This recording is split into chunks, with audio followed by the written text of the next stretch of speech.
भैया। मान्यवर, मुझे आज वो दृश्य याद आ रहा है जब भारत की सरकार किसानों के खिलाफ 3 काला कानून लेकर आई थी और उस समय हमने रोका था। मान्यवर, निवेदन किया था, विनती की थी, हाथ जोड़ा था कि किसानों के साथ विश्वासघात मत कीजिए, लेकिन सरकार ने नहीं सुनी। सर, हमने विरोध किया, हम बेल में आए, सरकार को चिताया, हमें सस्पेंड करके बाहर कर दिया गया। सर, 7 दिन तक इसी संसद के परिसर में हम लोग निलंबित करके रखे गए। सरकार ने हमारी बात नहीं सुनी। 1.5 साल तक किसानों ने सड़क पे धरना दिया और 750 किसानों ने अपनी शहादत दी। संजय जी, उसके बाद बिल पर बोलिए। वो उसी पे बोल रहे हैं सर, इसी पे बोल रहे हैं, इसी पे बोल रहे हैं। इस देश का किसान, बोलिए, इस देश का मजदूर, इस देश का अन्नदाता। सर, आपका चेहरा आ रहा है, मेरा भाषण मेरा चल रहा है, चेहरा आपका आ रहा है। आपका इस देश का किसान, आपका आ रहा है, आपका आता है। इस देश का मजदूर, इस देश के करोड़ों लोग सड़कों पर उतरे, उनको खालिस्तानी कहा गया, पाकिस्तानी कहा गया, गोलियां चलाई गई, लाठियां चलाई गई, बड़े बड़े कील गाड़ दिए गए सड़कों पे। और 1.5 साल के बाद प्रधानमंत्री जी एक दिन प्रकट होते हैं, कहते हैं मेरी तपस्या में कमी हो गई, हम कानून वापस ले रहे हैं। आज मैं आपसे कहना चाहता हूं मान्यवर, यह ऐतिहासिक भूल आप करने जा रहे हैं, यह गुनाह और पाप आप दोबारा करने जा रहे हैं। और इस काले कानून को पास करने के बाद इस देश का मजदूर सड़कों पे उतरेगा, इस देश का किसान सड़कों पे उतरेगा, इस देश का आम आदमी सड़कों पे उतरेगा, जिसके पेट और पीठ दोनों पे आप छुरा मारने का काम कर रहे हैं। यह मैं कहना चाहता हूं मान्यवर।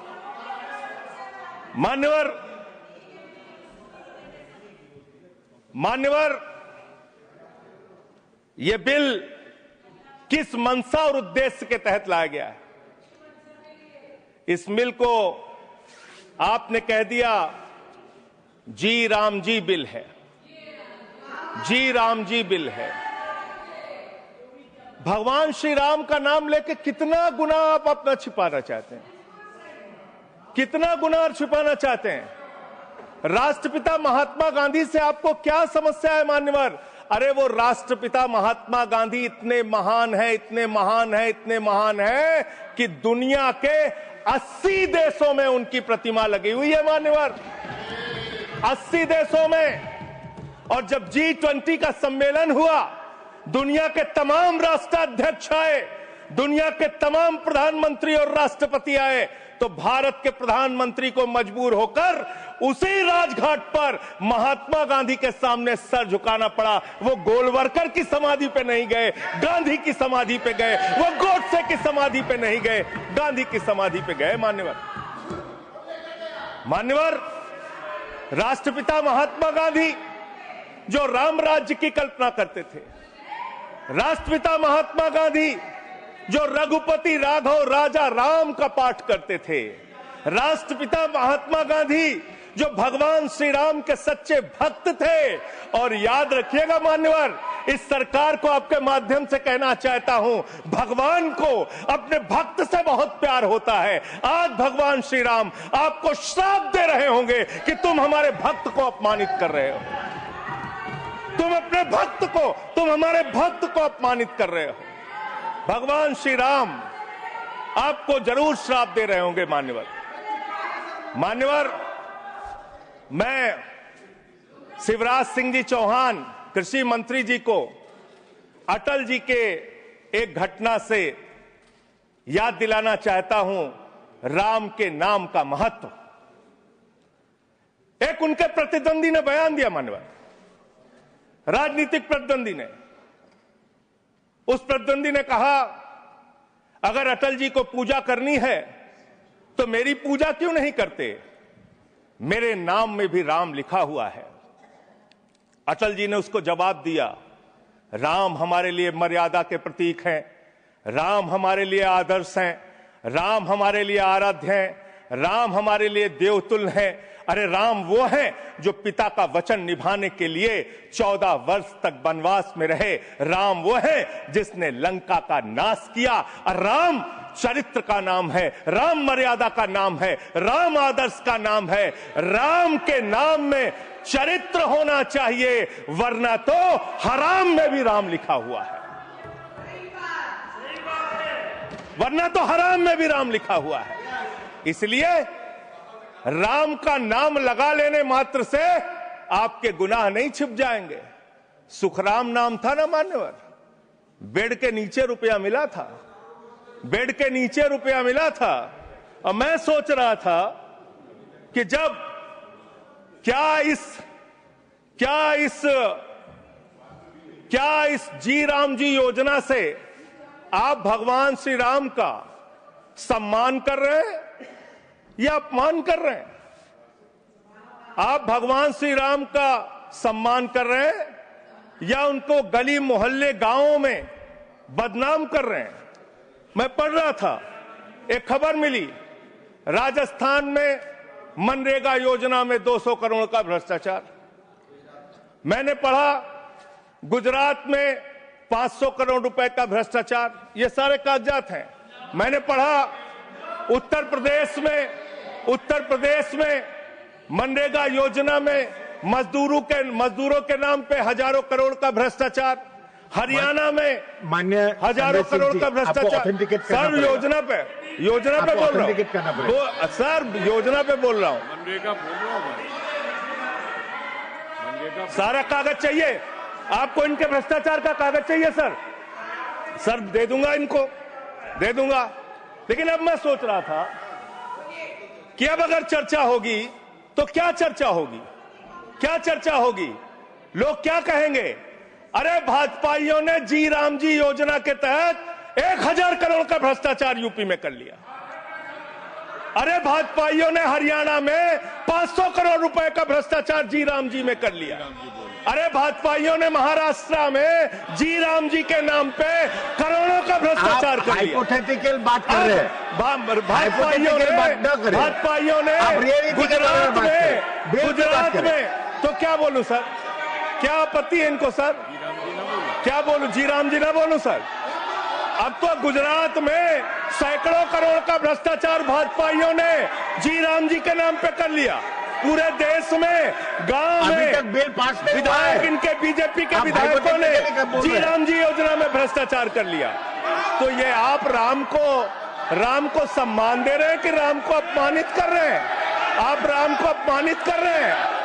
अरे बैठ जाओ, चंदा चोरी की है तुम लोगों ने, बैठ जाओ, चंदा चोरी की है तुमने भगवान श्री राम के नाम पे चंदा चोरी की है। बैठ जाओ, इट्स नॉट गोइंग ऑन। मानवर देखिए हमारा समय खा रहे हैं सर ये लोग। मानवर एक लाइन मुझे याद आती है, इस बिल को पढ़ने के बाद, मेहनत तो करता हूं फिर भी घर खाली है बाबूजी। मेहनत तो करता हूं फिर भी घर खाली है बाबूजी। मिट्टी के कुछ दीपक ले लो, दिवाली है बाबूजी। मिट्टी के कुछ दीपक ले लो, दिवाली है बाबूजी। गरीब का रोल पॉइंट ऑफ ऑर्डर 110 110। एक मिनट, 110 ऑर्डर सुन लेते हैं। It is the right of the member. Yes, it is the right. You are bringing everybody who is coming on the bail and he's asking all the things. No.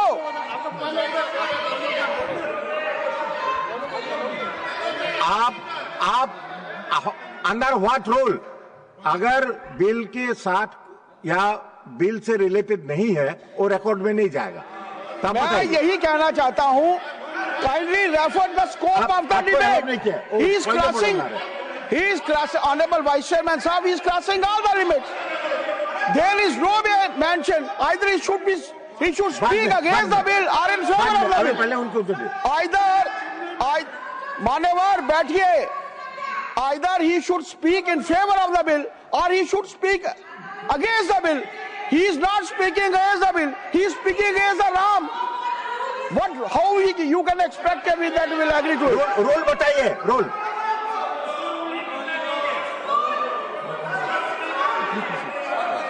ठीक है, संजय जी कर देते हैं बोलने। Sir LOP wants to speak.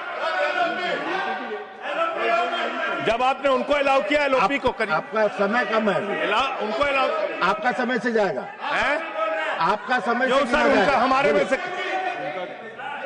आपका समय pause से गिना कीजिए। जाएगा। सर पॉज कीजिए। You asked me to stand. अभी नहीं, पॉइंट ऑफ ऑर्डर मैंने सुन लिया है। देखिए, मैंने सुन लिया। नो हाँ, वो देखिए, जो हाइपोथेटिकल बात है वो रिकॉर्ड में नहीं जाएगा। मैंने ऑलरेडी रूलिंग दे चुका है। बताइए। डिप्टी चेयरमैन साहब, आप बड़े सीनियर लीडर है और आप ये सब प्रोसीजर तो आपको मालूम है, फिर बताने की जरूरत नहीं है। लेकिन मैं आपसे विनती करता हूं कि जब वो खामोशी से बात कर रहे हैं और क्या मार रहे हैं क्या? देखिए, वो खामोशी से बात कर रहे हैं, सुनिए। आपको अगर जचता नहीं, अगर आपको ये पसंद नहीं है तो आप उसका उत्तर बाद में दीजिए। पहले सुनिए उनका जो कहना चाहते हैं। हाँ, बोले। और उदाहरण के तौर पर अब उनको बोलने दीजिए। सारी चीजें वो उदाहरण के तौर पर बोल रहे हैं और कागज सामने रख के बोल रहे हैं। इसीलिए आप उनको परमिट देना, माननीय संजय सिंह, कहना बोलिए। जरा खामोश बैठ। धन्यवाद। मान्यवर मैं भाजपाइयों के लिए, भाजपाई मित्रों के लिए एक गाना गाना चाहता हूं कि देखो ऐ दीवानो ऐसा काम ना करो, राम का नाम बदनाम ना करो, राम का नाम बदनाम ना करो।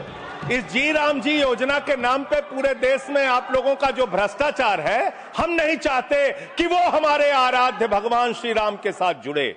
आप वो भ्रष्टाचार, वो चोरी, वो सारे कुछ लूटखोरी वो जोड़ना चाहते, कमीशन खोरी राम जी के नाम से, राम जी के नाम से जोड़ना चाहते हैं।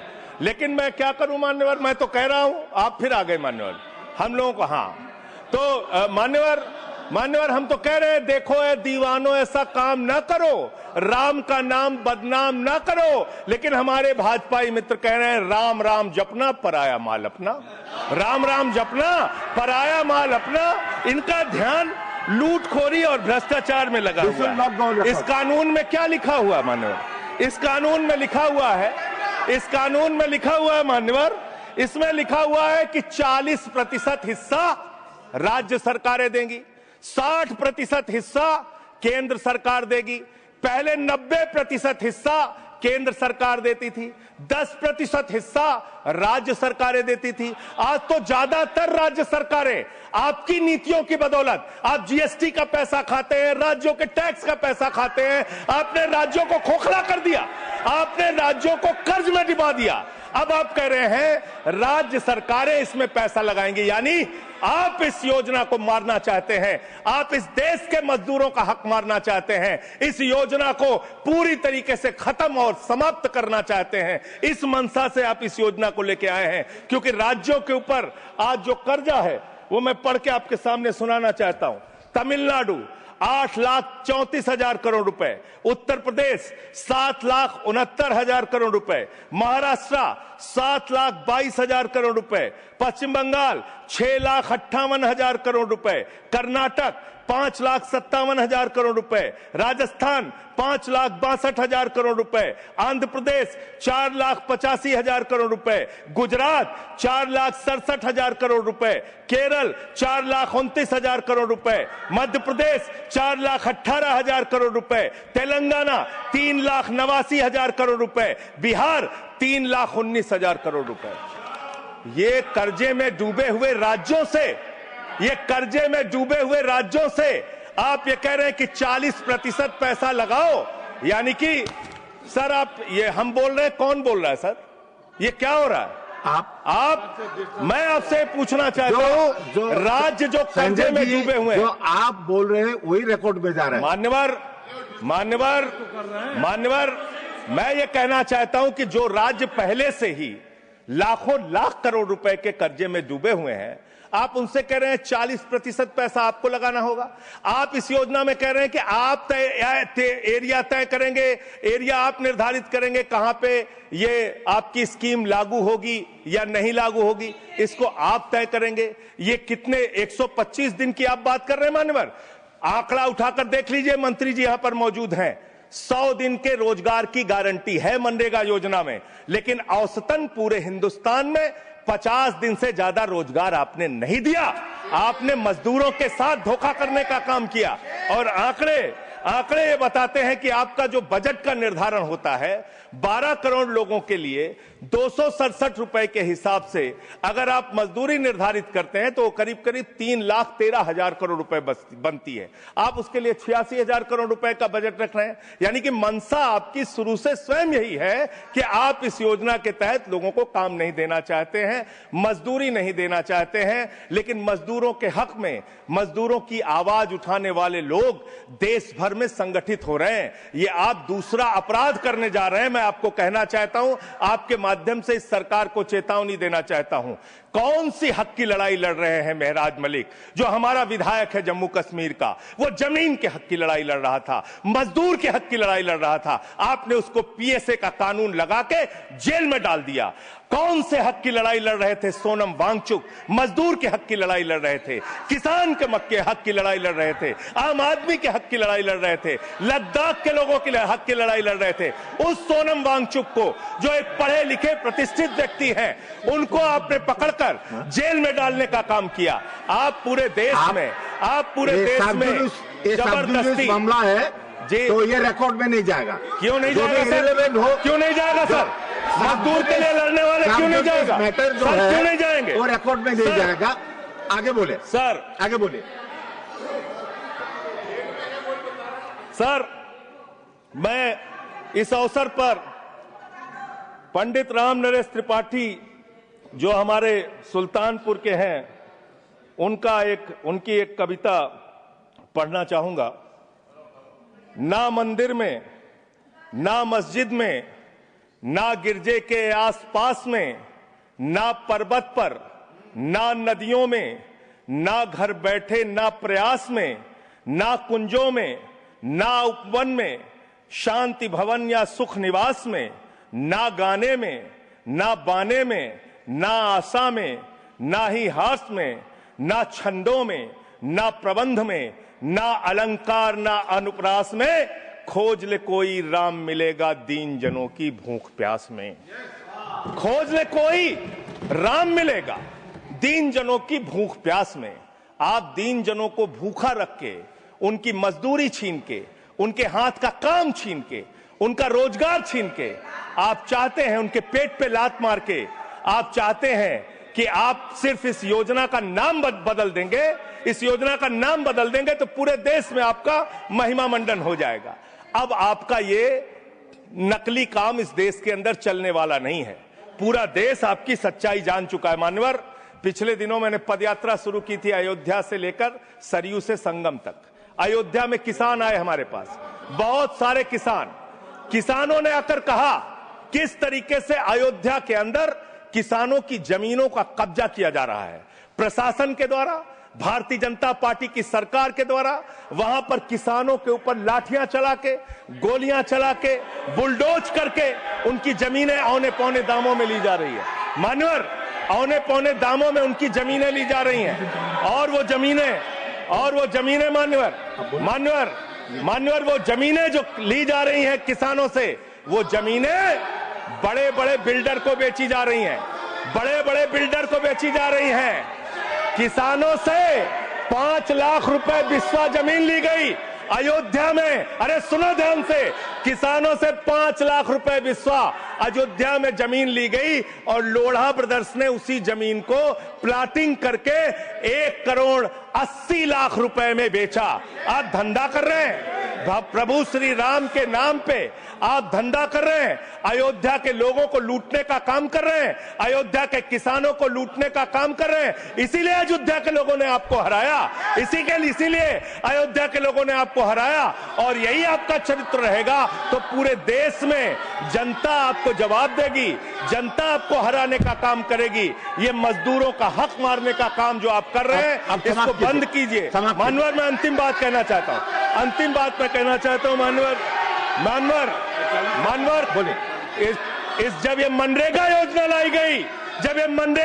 लाई गई, तो इस बिल को अस्थायी समिति में भेजा गया था। आज जब आप नई योजना लेकर आ रहे हैं, इसको अस्थायी समिति में आपने क्यों नहीं भेजा? क्या आप छिपाना चाहते हैं? क्या आपकी मंशा है? ये आप बताइए। और अंत में इन्हीं लाइनों के साथ कि हम मेहनतकश इस दुनिया से जब अपना हिस्सा मांगेंगे, एक बाग नहीं, एक खेत नहीं, हम सारी दुनिया मांगेंगे,